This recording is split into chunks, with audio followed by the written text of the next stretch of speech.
Είναι κοινή η πεποίθηση ότι η επαρχία μαστίζεται από πολιτιστική ατροφία. Υπάρχει μια εγκατάλειψη κυριολεκτικά. Βέβαια, αυτό δεν αληθεύει απόλυτα. Σε κάθε πόλη της Ελλάδος, σε κάθε χωριό, υπάρχουν κάποιοι πυρήνες, κάποιοι άνθρωποι που διέπονται από ένα πάθος, είναι εραστές του τόπου τους και προσπαθούν να δημιουργήσουν μια πνευματική κίνηση. Βέβαια, η Πιερία είχε και σήμερα έχει ακόμα μεγαλύτερη πολιτιστική και πνευματική κίνηση.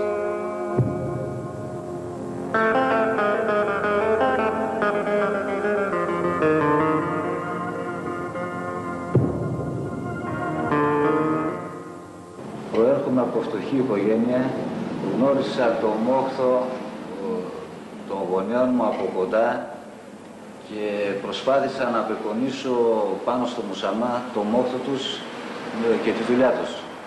Τα θέματα μου λοιπόν είναι εμπνευσμένα από αυτόν τον κόσμο της δουλειάς, από τον πατέρα μου και τη μητέρα μου που ξυπνούσαν τη νύχτα τα χαράματα και πήγαιναν και δουλεύαν και προσπάθησα να το αποδώσω επάνω στο μουσαμά, γι' αυτό και ασχολούμαι με γεωργικά περισσότερα θέματα.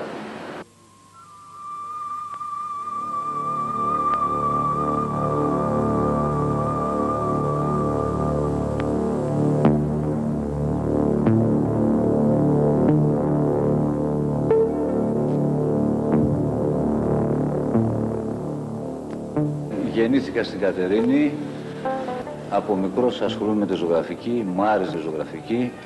Τα παιχνίδια μου ήταν η ζωγραφιά, δηλαδή έπαιρνα μπογιές, τετράδια και ζωγράφιζα συνέχεια.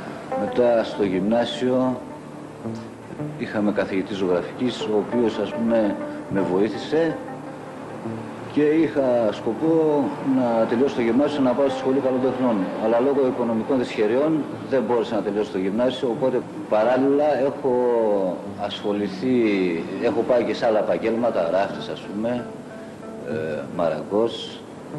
Δεν μπόρεσα να μείνω γιατί δεν μου άρεσε η δουλειά. Τα θέματα μου είναι από την καθημερινότητα. Μου αρέσουν τα πρόσωπα, δηλαδή ο πίνακας να έχει μέσα μια φιγούρα, ένα άτομο. Πιστεύω ότι δίνει ζωή στον πίνακα. Γενικά πίνακες από ελληνικά θέματα, τις ρίζες μας που λέμε. Και έτσι γνωρίζω τους ανθρώπους από πρώτο χέρι της δουλειάς.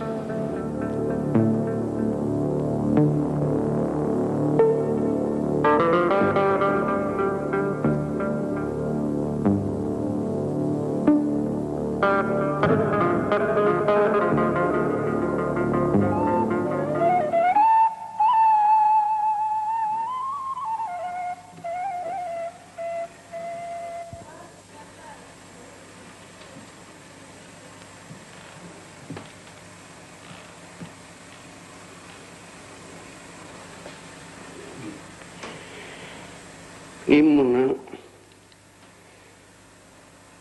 16 χρονών και πήγα στο ορφανοτροφείο και αναγκάστηκα να ακολουθήσω από το ορφανοτροφείο μετά τη ζωγραφική. Γεννήθηκα το όμως το 1925 στην Κατερίνη. Κατόπιν ασχολήθηκα με τη ζωγραφική μέχρι σήμερα επί 34 χρόνια. 37 χρόνια, χωρίς να αλλάξω επάγγελμα. Νομίζω ότι κάτι με φωνάζει από μέσα μου, ακόμα και στον ύπνο. Ονειρεύομαι το Πινέλο, ονειρεύομαι εκείνο που δεν με αφήνει.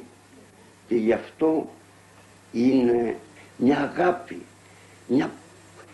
ένας ζήλος, είναι πολλά. Είναι πολλά τα αίτια που δεν με αφήνουν και σήμερα ακόμα δεν με αφήνουν για να εγκαταλείψω τη ζωγραφική και το όνομα τι θα πει ζωγράφος.